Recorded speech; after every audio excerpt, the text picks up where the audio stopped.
Avançons cette fois en parlant de Karl Toko Ekambi. Depuis la CAN 2021 au Cameroun, l'attaquant de 31 ans est devenu quasiment fantomatique en équipe nationale. Cette fois en 2023, il n'a inscrit qu'un seul but en 340 minutes de jeu et titulaire récemment face à l'île Maurice à Japoma. Karl Toko Ekambi a été une nouvelle fois inexistant. Alors question messieurs, Karl Toko Ekambi est-il toujours un joueur important pour l'équipe du Cameroun? Franck? Oui, Toko, joueur important encore? Bon, un joueur important, généralement, ça se démontre dans les matchs, dans les grands matchs. Ouais. Et comme tu l'as dit, les stats parlent pour lui. Je ne sais pas si c'est aujourd'hui, c'est le poids de l'âge. Seul but sur l'année civile 2023. Ce qui quand même me paraîtrait quand même un peu trop gros. Je ne pense pas que c'est le poids de l'âge. Je ne sais pas si c'est le poids des responsabilités. Peut-être qu'avant, il était plus libéré en jouant comme jeune arrivé dans la tanière. Ouais. Mais aujourd'hui, c'est très inquiétant. Et s'il faudrait que ce soit les meilleurs qui partent à la CAN, aujourd'hui, je pense que Karl a loupé l'avion. Hein. Moi, je ne vais pas être long. Hein. Je pense que si on part sur une base de méritocratie et donc de performance, Karl Toko Ekambi se dirige lentement mais sûrement vers la porte de sortie. 31 ans déjà. On le remercie pour ses bons et loyaux services, au bon souvenir de Blida. Vraiment, on n'oubliera pas. Mais je pense que là, quand même, il y a des profils qui peuvent toquer à la porte. On a le jeune Lankenze qui est en train de faire des bonnes choses en Turquie. L'enfant terrible. L'enfant terrible du football camerounais. Donc, je pense que comme Georges l'a dit tout à l'heure, Rigobert Song donne sa chance, il fait ses expériences et donc pourquoi pas à un moment il faudra donc se rendre à l'évidence et comprendre que Toko Ekambi n'a plus grand chose ou bien plus rien à apporter à cette équipe-là. Georges, depuis la CAN, il n'a inscrit que 2 buts.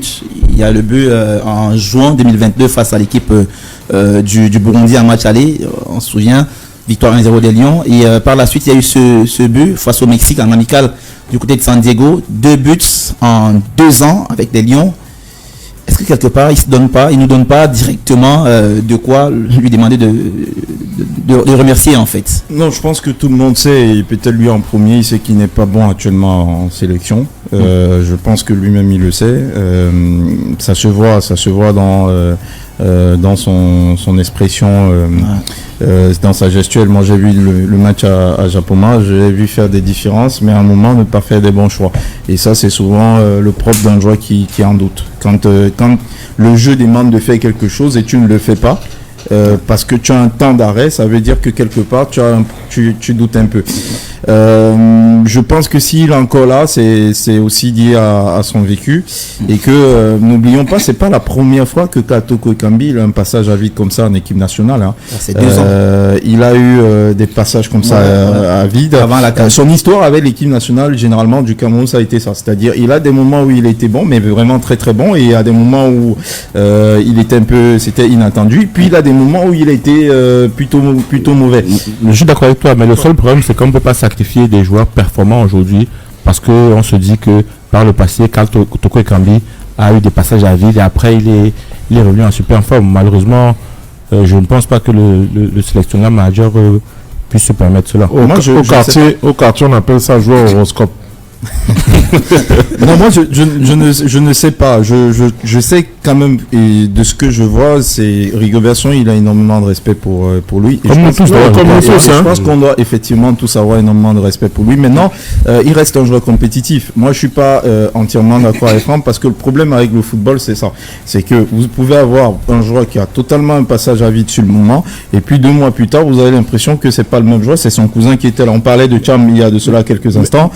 Tu imagines bien que si on l'avait foutu dehors, je ne te dis pas que ce que tu dis, mais Georges, ce que tu es en train de vouloir faire avec Toko, moi je pense que c'est ce qu'on a fait avec Bassokok, hein, et le résultat il est là aujourd'hui. Je ne sais refaire confiance. Il a joué combien 6-7 matchs et on s'est dit que tous les matchs, on s'est dit qu'elle allait recommencer à faire la même chose. Non, mais ce n'est jamais arrivé. Je ne sais pas ce que le sélectionneur fera. Sur cette question, je sais juste une seule chose. Et je pense qu'on est tous d'accord dessus, c'est qu'il n'est pas bon en sélection premièrement. Ça, oui, non, parce que il faut dire qu'en club, je crois qu'il a 9 matchs. Peut-être ouvrir une autre grille d'observation sur le cas Toko Ekambi. Je me souviens, j'en étais toi et moi du côté de Garoua, et quand on est rentré de là, J'expliquais dans l'une de mes sorties qu'en réalité, je pense que Toko Ekambi devrait être relancé dans la concurrence, dans l'axe, avec Vincent Boubacar et Choupo-Moting. Et j'expliquais ce jour-là qu'en réalité, je pense modestement que Toko Ekambi, s'il acceptait d'être décalé sur un côté, c'est peut-être parce qu'il a senti que dans l'axe, avec la concurrence à Boubacar, qui sont des cadres de l'équipe nationale, il n'aurait pas trop de chance. Et quand on voit les statistiques en club sur l'année 2022-2023, avec Lyon et Rennes, les deux clubs qu'il a fait entre-temps, c'est 9 buts inscrits, étant positionné dans l'axe de l'attaque, même si ce n'était pas des stats assez pharaoniques. Mais est-ce que quelque part, le problème de Toko Ekambi en équipe nationale n'est pas lié à ce positionnement-là sur le côté, alors qu'il a 31 ans et donc on a plus suffisamment de profil pour répéter les efforts? Sincèrement, je peux me tromper naïvement. Je pense pas que c'est un problème de poste. Pourquoi? Parce que à Lyon il marque, à Rennes il marque, à Abba FC dans l'axe il marque, avec les Lions sur le côté il marque pas. Je ne pense pas que c'est un problème de poste parce que sur le match amical contre le Sénégal en seconde période, quand on fait le changement, on le remet dans l'axe. Sur le match contre Île Maurice, l'idée de jouer avec les pistons, c'est pour les rapprocher un peu plus dans l'axe. Oui, peut-être pour te relancer, le meilleur Toko Ekambi que moi j'ai vu en équipe nationale sur les 2 dernières années, c'est Cameroun-Mexique. Et il joue où? Non, le meilleur Toko Ekambi pour moi, c'est celui de la CAN au Cameroun. Non, je dis depuis la CAN, après la CAN. Non, je dis après la CAN. Je pense que le meilleur Toko Ekambi, c'était un point de l'attaque. On a vu à Angers, on l'a vu à Sochaux. Il est évident qu'à l'âge qu'il a aujourd'hui, aussi, répéter les courses sur les côtés, attaquer, défendre, c'est compliqué. Ça, c'est clair. Maintenant, voilà, il n'aime pas beaucoup défendre. Et c'est pourquoi moi, les systèmes en 3-4-3 et tout ça, moi je trouve que c'est des systèmes qui sont bons pour des joueurs comme ça parce que il faut lui mettre un piston qui va faire le job pendant que lui il est libéré de cet achat pour pouvoir attaquer. Mais le problème aujourd'hui, c'est que moi je trouve que même sur ses prises de balles en sélection, je trouve que sur ses prises de balles, sur ses accélérations, sur ses choix de jeu, je te parle pas de poste ou de positionnement. Face à l'île Maurice à Japoma. C'est peut-être lié, non? Les choix sont liés aussi au positionnement. Je veux dire, l'attaquant se déplace sur le terrain comme un milieu de couloir et vice-versa. Non, un joueur qui doute, généralement, ça se voit dans ses gestes. Un attaquant qui doute, il va être moins efficace. Et il va te mettre la semelle au lieu de te mettre le coup de pied. Voilà, généralement, c'est ça. C'est ce que moi, modestement, en tant que journaliste, c'est ce que j'ai compris du football. Donc, je pense qu'en équipe nationale, il a peut-être ce problème-là. L'avantage qu'il a, c'est que je trouve que le staff technique en est conscient aujourd'hui parce que à Japon, on posait la question à Rigaud, il n'a pas dit non quand la question lui a été posée. Oui, il est obligé de faire la communication parce que c'est qu'il pense, il va pas le dire. Exercice de communication. Voilà. Il va pas le dire. Deux poids deux mesures. Avançons, ouais, Georges. Stéphane Bian n'était pas. Avançons, restons sur Rigobert 100%, mes amis. Il se confiait à RSI et on a été très content de la voir. D'ailleurs, on lui dit merci. On va passer le message au service commercial. Je suis journaliste à RSI, donc je peux quand même être content d'avoir reçu Stéphane Bia. Et donc, pour revenir à Toko, oui, je pense qu'il peut être mis en concurrence. Évidemment, il peut être mis en concurrence parce que de toutes les façons... Dans l'axe ou sur le côté finalement c'est l'équipe nationale. Pour avoir le meilleur Toko Ekambi. Le problème aujourd'hui, c'est que je ne pense pas, je ne suis pas Rigaud, mais je ne pense pas que compte tenu des joueurs que nous avons, c'est évident de faire de lui le numéro 9, de parier sur lui. Non, là on est d'accord dessus, mais ce qu'on aimerait savoir en fait, en réalité, c'est toi, ton avis personnel. En fait, mon avis personnel, c'est que tu dois le mettre, tu dois le rapprocher de l'axe. Si tu étais Rigobertson, c'est que tu dois comment le ferais-tu jouer? C'est que tu dois le rapprocher de l'axe, c'est-à-dire soit avec le système de la dernière fois, soit un peu comme Jello Joe, c'est-à-dire quelqu'un qui tourne autour. Il a d'ailleurs été testé à ce poste à plusieurs reprises. En même temps, il n'est pas obligé d'être titulaire. Côté de Garoua aussi. Aujourd'hui, il n'est pas performant. Le petit. Et là, tu reviens à ce que je t'en dis. Mais finalement, si le rôle de l'entraîneur, c'est de pouvoir tirer le meilleur de tous ces joueurs, est-ce que finalement, on ne va pas se dire que quelque part, le staff a une part de responsabilité sur la méforme de Toko Ekambi parce qu'on ne l'utilise peut-être pas dans les meilleures dispositions possibles? C'est difficile, hein, parce qu'en même temps, c'est des joueurs de haut niveau. C'est-à-dire que Toko Ekambi, c'est pas Ateba j'ai beaucoup de respect pour Ouais, lui. mais Dybala, il te dit en Surtout- Argentine que non, Messi joue à mon poste, alors je peux pas venir. Oui, parce mais, que, mais, voilà, mais, c'est Dybala. mais tu as vu qu'en Argentine, par exemple, ça peut ému beaucoup de personnes parce que de toutes les façons, quand tu es un joueur déjà de haut niveau et que tu as joué pendant des années, d'ailleurs, pourquoi tu sembles être aussi dur avec Zambo? C'est parce que tu estimes que quand tu es un cadre et que tu es un joueur d'un certain niveau, à un moment, on peut plutôt trouver des circonstances atténuantes. Il y a la responsabilité des joueurs. Les joueurs, ils ont des responsabilités. Le coach, il peut mettre en place quelque chose, il travaille sur quelque chose, il peut t'améliorer, mais ça, c'est plus facile en club avec les Guardiola et tout, parce que tu les as tous les jours. En sélection, c'est beaucoup plus difficile. Le débat, on l'a ici, on l'a ailleurs. On l'a souvent au Sénégal, on l'a en France aussi, sur Didier Deschamps. Mais c'est pas le travail de Didier Deschamps d'améliorer le niveau des joueurs. Le rôle de Didier Deschamps, c'est de sélectionner les meilleurs joueurs possibles et d'essayer de les faire jouer dans les meilleurs schémas possibles. Ouais. Mais l'amélioration de la qualité d'un joueur, c'est d'abord le joueur lui-même, mais c'est surtout le joueur en club. Parce que là-bas, il est permanemment travaillé et il y a un certain nombre de choses. Donc, souvent, moi, j'ai l'habitude de dire, et je me dis que c'est une erreur, forcément, mais c'est ma façon de voir les choses, que le football de sélection est un football de la gagne. C'est difficile de retenir un contenu. Et d'ailleurs, Deschamps, il est critiqué en France pour ça. On dit qu'il ne propose rien dans le jeu. Tout pour lui, c'est de gagner. Parce que, malheureusement, on peut faire tout ce on peut dire tout ce qu'on veut. Il y a moins de temps. Il y a moins de temps pour travailler. Il y a moins de temps pour faire un certain nombre de choses. Aujourd'hui, tu as un Toko qui est mauvais sur le côté gauche. Tu as en attaque Aboubacar qui voilà, tu fais parfois de bons matchs, d'autres fois des matchs un peu moyens. Même au niveau de son implication, c'est pas forcément le top du top.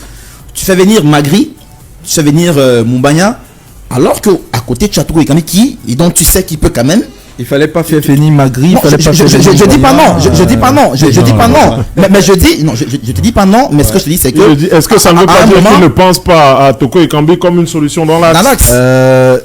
Quand tu fais un système en 3-4-3 et que parce que le système en 3-4-3 permet à Toko et à Bemo de se rapprocher un peu plus de l'axe. Ils vont moins travailler sur les côtés, ils vont plus se rapprocher de l'axe. on l'a pas vu. Donc, oui, mais c'est pour ça que je te dis que c'est 0 tir cadré face à l'équipe. Mais c'est pour ça que je te c'est pour ça depuis alors moi qu'il est proche de l'axe. Justement, c'est pour ça que depuis moi je te parle aussi. Parce que j'ai l'impression que c'est un facteur que tu négliges de la responsabilité individuelle du joueur. Et le débat. Enfin, Georges, la notion de responsabilité va de pair avec la notion de liberté. Tu vois? Alors, tu peux pas ne pas donner la liberté aux joueurs d'être dans le poste qu'ils préfèrent et vouloir le responsabiliser dans tu ne peux pas lui permettre de jouer en neuf. Pourquoi tu puisses attendre le meilleur de Toko Ekambi à un moment, tu le mets dans les meilleures dispositions pour dire voilà Toko tu es à 9, tu ne peux pas lui permettre de jouer en 9 parce que souviens-toi toujours du contexte du match contre Maurice. Moumbagna semble être l'attaquant camerounais qui flambe. Relayé d'ailleurs plusieurs fois par ton site. Tu as Magri qui est sur une continuité et qui ne te fait pas que des mauvais matchs à Toulouse, qui eux sont des neufs purs, mais vraiment purs. Et tu as Toko qui est Toko. C'est-à-dire Toko, c'est pas parce que là aussi tu vas nous faire entrer dans un débat qui marque un club. Non, ce que je veux dire c'est que Toko, c'est pas vraiment un numéro 9 pur. Oui, mais à Lyon, il te claque des buts étant 9. À Rennes, il te claque des buts étant 9. C'est pas à Abba FC aujourd'hui, il claque des buts étant 9. Non, c'est pas. Alain, c'est pas un 9 pur. Toko, c'est un joueur de rupture. C'est-à-dire, c'est un joueur, qui aime l'espace, qui aime attaquer l'espace. Et puis, c'est un joueur qui a besoin d'avoir quelqu'un qui fait un peu le travail de sapre avec les défenseurs et lui, il lui tourne autour. Maintenant, le problème, c'est que lors du match contre Maurice, on l'a fait. C'est-à-dire, quand tu mets Moumbagna, l'objectif de même Bemo et Toko, c'est de leur permettre de tourner autour de Moumbagna et de tirer leur épingle du jeu. À partir de ce moment, si ça se passe mal pour lui, c'est peut-être aussi, et j'insiste depuis, je te le dis, il n'est pas bon en équipe nationale pour le moment, mais c'est pas la première fois qu'il est dans cet état en équipe nationale. Il a été avec Seedorf, il a été avec Bros, qu'il a à un moment sorti du 11 à la CAN, il a même été à un moment avec, comment tu l'appelles, Contessao. C'est son histoire avec l'équipe nationale. Ne me demande pas de t'expliquer pourquoi c'est comme ça. C'est un joueur qui, à des moments, en équipe nationale où il est bon. Ouais. Puis il a des moments où il traverse un passage à vide. La seule chose que je trouve intéressante sur lui, c'est qu'il ne lâche pratiquement jamais. Parce qu'il est là depuis, je crois, 2016. C'est-à-dire, malgré ses hauts et bas, il réussit toujours à un moment donné. C'est peut-être aussi lié au fait que la concurrence en face n'est pas assez. Alors, messieurs, avançons en parlant